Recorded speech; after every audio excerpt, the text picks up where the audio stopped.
Hello friends, मैं शिवाली गिद्धरवाल आपका स्वागत करती हूँ हमारे चैनल पे। और इतनी सारी डिमांड्स थी आप सब लोगों की कि हम लोग ई कॉमर्स पोर्टल्स पे उनकी टैक्सेबिलिटी जीएसटी में कैसे होगी उस पर एक वीडियो बनाएं। तो आज का हमारा वीडियो होगा ई कॉमर्स पोर्टल्स पे। दो एस्पेक्ट होती हैं किसी भी ई कॉमर्स पोर्टल की। पहला, खुद ई कॉमर्स पोर्टल की टैक्सेबिलिटी किस तरीके से होगी, और दूसरा कि जो लोग उनके थ्रू गुड्स या सप्लाईज को सेल कर रहे हैं, सप्लाई कर रहे हैं गुड्स या सर्विसेज जो भी है, तो दोनों एस्पेक्ट्स हमें कवर करनी है। आज के इस वीडियो में मैं ई कॉमर्स पोर्टल की जो लायबिलिटीज़ हैं उनको डिस्कस करेंगे। इसी सीरीज़ का जो नेक्स्ट वीडियो होगा उसके अंदर हम लोग जो लोग ई कॉमर्स पोर्टल के थ्रू सप्लाईज कर रहे हैं उनकी टैक्सेबिलिटी, उनकी लायबिलिटीज़, उसको हम लोग डिस्कस करेंगे। तो ई कॉमर्स पोर्टल के लिए सबसे पहले ई कॉमर्स पोर्टल ये टर्म इटसेल्फ डिफाइंड है हमारे जीएसटी मॉडल लॉ के अंदर। जीएसटी मॉडल लॉ में ई कॉमर्स पोर्टल को बहुत ही सिंपली डिफाइन किया गया है, यानी कि every person who is making any supply through a digital mode. Simplified language में, लीगल लैंग्वेज में नहीं बता रही, वो आप अभी देख सकते हैं वैसे अपनी स्क्रीन पर। तो अगर आप इस डेफिनेशन के थ्रू जाएं तो इस डेफिनेशन के हिसाब से लगभग जितने भी डिफरेंट आपके मेथड हो सकते हैं ई कॉमर्स पोर्टल को रन करने के, लगभग सभी कवर हो गए। वैसे आपको पहले बता देती हूँ कि different types of E commerce portal क्या हो सकते हैं। जैसे कई बार हम लोग खुद अपनी गुड्स या अपना मर्चेंडाइज सेल कर रहे हैं अपने ई कॉमर्स पोर्टल पे, या फिर हम एक ई कॉमर्स पोर्टल पर एज एन एग्रीगेटर वर्क कर रहे हैं। जैसे सिंप्लीफाइड आपका जो एग्जाम्पल है वो ओला, उबर है। अगर आप थोड़े से और कॉम्प्लेक्स एग्जांपल्स में जाएं तो आपकी जैसे आजकल आपकी मेडिकल रिपोर्ट्स वगैरह ऑनलाइन हो जाती हैं, वो लोग भी क्या करते हैं, सर्विसेज को, आपका अर्बन क्लैप है तो वो लोग भी क्या कर रहे हैं कि आपके जो डिफरेंट सर्विस प्रोवाइडर्स हैं उनको अपने यहाँ पे प्रोफाइल दे रहे हैं और उनकी सर्विसेज रिसीवर को प्रोवाइड करा रहे हैं। सबसे पहले आपके लिए ये जानना बहुत ज़रूरी है कि नॉर्मली जब आप किसी ई कॉमर्स पोर्टल से कोई गुड्स परचेज कर रहे हैं, जैसे आप अगर फ्लिपकार्ट से कुछ परचेज करते हैं या फिर आप अमेजोन से कुछ परचेज करते हैं, तो वो सप्लाई एक्चुअल में सप्लायर की होती है, यानी कि उस वेंडर की होती है जिसने आपको गुड्स सेल किए हैं। टैक्सेबिलिटी हमेशा उस वेंडर पे आती है, ई कॉमर्स पोर्टल की उसमें कोई सप्लाई नहीं है। तो सबसे पहले ये कंसेप्ट आपको क्लियर करना बहुत ज़रूरी है कि ई कॉमर्स पोर्टल की सप्लाई एक्चुअली है क्या। उसकी सप्लाई हमारे लिए कुछ भी नहीं है, उसकी सप्लाई उस वेंडर के लिए है जिनके प्रोडक्ट्स को वो अपने पोर्टल पे डिस्प्ले कर रहे हैं, यानी कि उनको एक सर्विस दे रहे हैं कि वो उनके प्रोडक्ट्स को यहाँ पे डिस्प्ले कर रहे हैं, उनके लिए सेल्स ऑर्डर जनरेट कर रहे हैं। वो सेल्स ऑर्डर वो वहाँ पे फॉरवर्ड कर देते हैं और वहाँ से सेल आप तक आ जाती है। तो ये एक बेसिक ई कॉमर्स पोर्टल है। अब जितने भी टाइप के ई कॉमर्स पोर्टल आपके हो सकते हैं वो सारे के सारे क्योंकि डेफिनेशन में कवर्ड हैं, तो कुछ लोगों की डिमांड भी थी कि बहुत ही वाइड डेफिनेशन बनाई गई है। लेकिन यहाँ पे एक इम्पॉर्टेंट चीज़ है, जो ई कॉमर्स पोर्टल पे लायबिलिटी है टीसीएस कलेक्ट करने की, यानी कि दो तरह के, मैं सारे ई कॉमर्स पोर्टल को जीएसटी के पॉइंट ऑफ व्यू से सिर्फ दो हिस्सों में बांट सकती हूँ। एक वो ई कॉमर्स पोर्टल जो गुड्स सेल्स कर रहे हैं, ये सर्विसेज वाले भी हो सकते हैं वो, लेकिन वो 9(5) में नोटिफाइड नहीं है। तो उन ई कॉमर्स पोर्टल्स पे क्या लायबिलिटी है, उनके ऊपर लायबिलिटी है कि उनको टीसीएस डिडक्ट करना पड़ेगा एक अमाउंट 1%। देखिए 1% जब मैं कह रही हूँ, नोटिफाइड अमाउंट होगी नॉट एक्सीडिंग 1%, यानी कि an amount not exceeding 1% which will be notified by the government, वो सीजीएसटी में और एसजीएसटी में भी, यानी कि दोनों में उसका जब भी वो रेट आएगी आप उसको डबल कर सकते हैं। आप सीजीएसटी और एसजीएसटी के अलग अलग रेट देख सकते हैं, अगर उसमें डिफरेंस है तो टोटल अमाउंट आपको डिपॉजिट करानी पड़ेगी। किस चीज़ की आपको अमाउंट डिपॉजिट करानी पड़ेगी, जितने भी आपकी सप्लाईज हुई है मंथ के अंदर, जिनका कलेक्शन आपने कलेक्ट किया है। अब यहाँ पे ये चीज़ इंपॉर्टेंट हो जाती है कि ई कॉमर्स ऑपरेटर की डेफिनेशन में सारे ई कॉमर्स ऑपरेटर कवर्ड है, लेकिन टीसीएस सिर्फ उन्हीं को काट के डिपॉजिट कराना है जो अपने वेंडर्स की बिहाफ पे उनका कलेक्शन भी कलेक्ट कर रहे हैं। अगर आप कलेक्शन कर ही नहीं रहे हैं तो फिर आपको टीसीएस डिडक्ट करने की रिस्पॉन्सिबिलिटी नहीं आएगी। फर्स्ट। सेकेंड थिंग इज, जहाँ पे सेक्शन 52 मेरे कवर करता है ई कॉमर्स पोर्टल को, TCS liability on e commerce portal को। बेसिकली सेक्शन 52 ये भी कहता है कि जहाँ पे e commerce portal is acting as an agent, यानी कि जहाँ पे आप एज एन एजेंट काम कर रहे हो वहाँ पे आपको टीसीएस डिडक्ट करने की लायबिलिटी नहीं आएगी, 52 के प्रोविजन में दिया है। अब यहाँ पे ये भी जानना जरूरी है कि हु इज एजेंट। तो ये अभी आप एजेंट की डेफिनेशन देख सकते हैं अपनी स्क्रीन पर।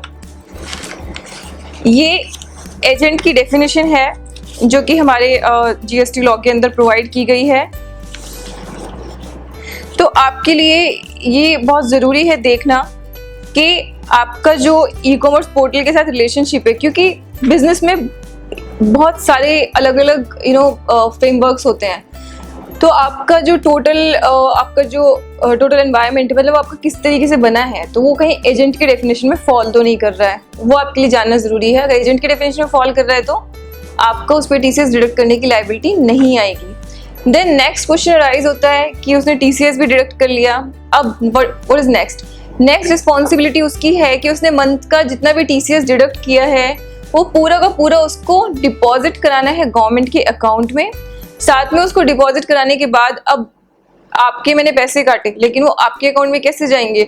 नेचुरल सी बात है, हम जो भी कुछ करते हैं उसको हम गवर्नमेंट को इन्फॉर्म करते हैं एक प्रिस्क्राइब्ड फॉर्मेट में, और उसी फॉर्मेट को हम लोग रिटर्न बोलते हैं। तो यहाँ पे भी ई कॉमर्स ऑपरेटर को एक रिटर्न फाइल करनी पड़ेगी till the 10th of next month. जैसे आप लोग का टीडीएस करता है, और वो टीडीएस क्योंकि रिटर्न फाइल करता है टीडीएस डिडक्टर, तो सारी की सारी वो आपके पैन नंबर पे मैप करते हैं कि किस पैन नंबर की कितनी अमाउंट मैंने डिडक्ट की, वो पूरी उनके पैन में रिफ्लेक्ट हो जाती है, उनको क्रेडिट मिल जाता है। तो सेम चीज़ हमारी यहाँ पे भी होगी कि आपका जो ई कॉमर्स ऑपरेटर है वो अपनी रिटर्न फाइल करेगा, उसमें वो जीएसटीएन वाइज पूरा का पूरा डेटा देगा कि किस जीएसटीएन की कितनी सप्लाईज थी और कितना उन्होंने डिडक्ट किया है टीसीएस, और उसका क्रेडिट आपको मिल जाएगा। आपको अगर याद होगा जब मैंने आपको जीएसटीआर 2 में बताए थे कि इसके 4 पार्ट हैं, आप अगर एक कॉमन जो हमारा जीएसटी रिटर्न वाला वीडियो था उसमें अगर आप देखेंगे तो उसमें जब मैं जीएसटीआर 2 को डिस्कस कर रही थी तो मैंने आपको बताया था कि जीएसटीआर 2 में 2 तरह की सप्लाईज होंगी, आपकी 2 तरह के मतलब डेटा होगा, auto populated, non auto populated. जो ऑटो पॉपुलेटेड था उसमें से एक डेटा वो भी था जो ई कॉमर्स ऑपरेटर की रिटर्न से आ रहा है, तो उसका क्रेडिट आपको it is as good as cash. जैसे आपका कैश लेजर का कैश है बिल्कुल वैसे ही वो भी आपकी उसमें टैक्स की तरह डिपॉजिट हो जाएगा। याद रखिए जो आपके ई कॉमर्स ऑपरेटर से रिफ्लेक्ट होके आएगा वो आपका क्रेडिट लेजर में नहीं जाएगा, वो आपके कैश लेजर में जाएगा, क्योंकि वो आपका क्रेडिट नहीं है, वो आपका कैश लेजर में मतलब कैश है वो आपके लिए। आपने डिपॉजिट कराते आपकी जगह क्या किया, आपके ई कॉमर्स ऑपरेटर को बोलते डिपॉजिट कराने के लिए। तो छोटे छोटे से बेसिक कंसेप्ट हमें जरूर ध्यान रखनी है पूरी की पूरी कंसेप्ट के अंदर। देन नेक्स्ट क्वेश्चन अराइज होता है कि अब उसने आपका टीसीएस डिडक्ट कर लिया, वो आपको रिफ्लेक्ट भी हो गया और आपको उसका क्रेडिट भी मिल गया। इसके लिए भी जैसे नॉर्मल रिटर्न में मैचिंग होती है उसी तरीके से यहाँ पे भी मैचिंग होगी। तो यानी कि जो आपका टीसीएस डिडक्टर रिटर्न फाइल करेगा वो आपको जीएसटीआर 2 में ऑटो पॉपुलेट होगा, उसको आप एक्सेप्ट रिजेक्ट कर सकते हो जैसे कि आप हमेशा करते आए हैं आज तक, जैसे मैं आपको पहले बताती आई हूँ। तो ये टीसीएस ऑपरेटर की बेसिक रिक्वायरमेंट्स थी। अच्छा, ये वो ऑपरेटर्स थे जिनको टीसीएस डिडक्ट करना है। अब दूसरे वो ऑपरेटर्स होंगे जिनको टीसीएस डिडक्ट नहीं करना, और वो कौन हो सकते हैं? सेक्शन 9(5) जो मेरा लेवी का सेक्शन है, आप डिटेल में देखना चाहें तो आप वीडियो रेफर कर सकते हैं, इस टॉपिक पर ऑलरेडी वीडियो है हमारे यूट्यूब चैनल पे। तो जो आपका सेक्शन 9(5) है वो गवर्नमेंट को राइट देता है कि गवर्नमेंट नोटिफाई कर सकती है किसको, उन ई कॉमर्स पोर्टल को जो सर्विसेज सप्लाई कर रहे हैं, सिर्फ सर्विसेज वाले जिनके थ्रू सर्विसेज सप्लाई हो रही हैं, उनको वो नोटिफाई कर सकती है कि उन पर्टिकुलर ई कॉमर्स ऑपरेटर के केस में जो सप्लाई उनके थ्रू हो रही है उसको उनकी सप्लाई मान लिया जाएगा। यानी कि उनकी सप्लाई मानने से मतलब मैं लीगली ये वर्ड नहीं यूज कर सकती, उनकी सप्लाई नहीं माना जाएगा, बट उस सप्लाई पे टैक्स देने की लायबिलिटी उनके ऊपर होगी। ठीक है, जब मैंने आपको लेवी बताई थी तो बताया था कि लेवी का मतलब होता यही है कि गवर्नमेंट अलग अलग लोगों पे सिर्फ लेवी क्रिएट करती है कि भाई सप्लाई भले ही किसी की भी हो लेकिन टैक्स देने की लायबिलिटी आपकी है।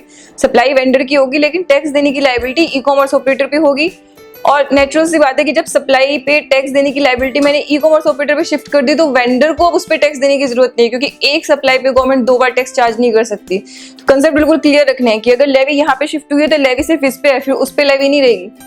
तो ये हमें हमेशा ध्यान रखना है। तो वो दूसरे वाले जो ई कॉमर्स ऑपरेटर्स होंगे उनको गवर्नमेंट नोटिफाई करेगी, और अब क्योंकि उन्होंने उस सप्लाई पे जो उनके थ्रू हुई थी आपने फुल टैक्स पे कर दिया है, तो फुल टैक्स पे करने का मतलब क्या है कि आपको टीसीएस डिडक्ट नहीं करना, क्योंकि टीसीएस भी हमारा जो टैक्स था उसको इंश्योर करने के लिए था कि कहीं टैक्स की कोई लीकेज ना हो। लेकिन जब आपने टैक्स ही फुल सप्लाई पे कर दिया तो फिर अब आपको उस पर टीसीएस डिडक्ट करने की लायबिलिटी नहीं है। तो मैं इसको अगर सम अप करूँ तो as an e commerce operator या तो आप टीसीएस डिडक्ट करोगे या फिर आप 9(5) में सप्लाई करोगे। 9(5) में आप तब आओगे जब आपको नोटिफाई किया जाएगा 9(5) में, यानी कि तब आपको क्या करना है, अपने थ्रू आने वाले सप्लाईज को आपको क्या करना है, उन पे खुद ही पूरा टैक्स पे करना है। अगर आप वहाँ पे कवर्ड नहीं है तो आप पे सेक्शन 52 अप्लाई होगा, और सेक्शन 52 में आपको क्या करना है कि आपको सिर्फ टीसीएस काटना है। टीसीएस कितना, percentage which can not exceed 1%, वो आपको जो गवर्नमेंट नोटिफाई करेगी, CGST के केस में भी और SGST के केस में भी। तो ये हमारे बेसिक प्रोविजंस थे ई कॉमर्स ऑपरेटर के। साथ में आपको रिटर्न, अच्छा एक इंपॉर्टेंट चीज़ मैं आपको यहाँ पे डिस्कस करना चाहूँगी कि ये जो TCS की लाइबिलिटी है ये एक एडिशनल लाइबिलिटी है। मतलब आप as an e commerce operator एक सप्लायर तो हो ही सप्लायर, लेकिन आप उन गुड्स के नहीं हो जो आपके थ्रू सप्लाई हो रही है। सप्लायर आप उन सर्विसेज के जो आप अपने वेंडर्स को दे रहे हो, तो उसके लिए आपको नॉर्मल रजिस्ट्रेशन तो लेना ही पड़ेगा। तो मैं यहाँ पे बोल रही हूँ वो TCS डिडक्ट करना है, तो इसका मतलब ये नहीं कि आपको नॉर्मल रजिस्ट्रेशन में GSTR 123 फाइल नहीं करनी है। तो आप जो नॉर्मल रजिस्ट्रेशन लोगे अपनी खुद की सप्लाई के लिए, उनके लिए आप GSTR 123 वैसे ही फाइल करेंगे जो आपने as an e commerce operator दूसरों के लिए पैसे कलेक्ट किए हैं, उनके लिए आप TCS डिडक्ट करोगे। और अगर उन सप्लाई के लिए आपको नोटिफाई कर दिया गया है तो उन सप्लाईज पे भी आप ही टैक्स पे करोगे। तो ये हमारे बेसिक प्रोविजंस थे ई कॉमर्स ऑपरेटर के एक पोर्टल के पॉइंट ऑफ व्यू से। नेक्स्ट वीडियो में हम अपने वेंडर जो है, वेंडर्स के पॉइंट ऑफ व्यू से प्रोविजंस को कवर करेंगे कि वेंडर्स की क्या रिस्पॉन्सिबिलिटी बनेगी जो वो एक ई कॉमर्स पोर्टल के थ्रू सप्लाई कर रहे हैं। साथ में एक इंपॉर्टेंट चीज मैं आपको बताना चाहती हूँ अपनी वीडियो क्लोज करने से पहले कि ई कॉमर्स ऑपरेटर को 3-4 टाइप के मैंने आपके अलग अलग डिस्कस किए, ये सिचुएशन वो सिचुएशन। आप किसी भी तरह के ई कॉमर्स ऑपरेटर हो, आपको GST में without any threshold limit registration लेना है। जो रजिस्ट्रेशन का सेक्शन है आप वहाँ पे देख सकते हैं, वो भी कवर्ड है एक और वीडियो के अंदर। तो उसमें मैंने वहाँ पे भी आपसे ये चीज़ डिस्कस की है कि आप किसी भी तरह के ई कॉमर्स ऑपरेटर हो, आपको इवन अगर आपकी 0 रुपीज़ भी सप्लाई है, you will have to take registration. यहाँ पे अब इस चीज़ का फर्क पड़ेगा, जो हमारी ई कॉमर्स ऑपरेटर की बहुत वाइड डेफिनेशन है, ठीक है। तो रजिस्ट्रेशन की लायबिलिटी सब पे आ जाएगी, चाहे वो लोग सप्लाई कर रहे हैं कि नहीं कर रहे हैं। कलेक्शन की लायबिलिटी सिर्फ तब आएगी जब आप कलेक्ट कर रहे हो और आप एज एन एजेंट वर्क नहीं कर रहे हो, उनके मतलब एजेंट के डेफिनेशन में फॉल नहीं कर रहे हो। और 9(5) की रिस्पॉन्सिबिलिटी आप पे तब आएगी जब आप वहाँ पे नोटिफाइड हैं। तो this were the basic provisions for E commerce operator. Thanks for watching our channel. और अपनी क्वेरीज, आपके कोई भी क्वेश्चंस हो ई कॉमर्स ऑपरेटर पे, क्योंकि बहुत सारे अलग अलग टाइप के पोर्टल होते हैं, तो अगर आपकी कोई स्पेसिफिक क्वेरी है तो वो आप प्लीज़ मेल में हम लोगों को भेजें। आपकी क्वेरी आप जितना ज़्यादा डिटेल में लिखेंगे उतना हमारे लिए समझने में आसानी होती है और रिप्लाई करने में ईजीनेस होती है, क्योंकि लेसर फैक्ट्स के साथ में एक सही आंसर दे पाना, क्योंकि कई बार तो छोटी छोटी चीज़ों की वजह से आपके लॉ में पोजीशन चेंज हो जाती है। तो आप प्लीज़ अपने सारे क्वेश्चन और सारी की सारी क्वेरीज डिटेल में कमेंट्स में डालें। हम लोग कोशिश करेंगे कि हम आपकी सारी की सारी क्वेरीज का रिप्लाई दें। Thanks for watching our channel. Thanks.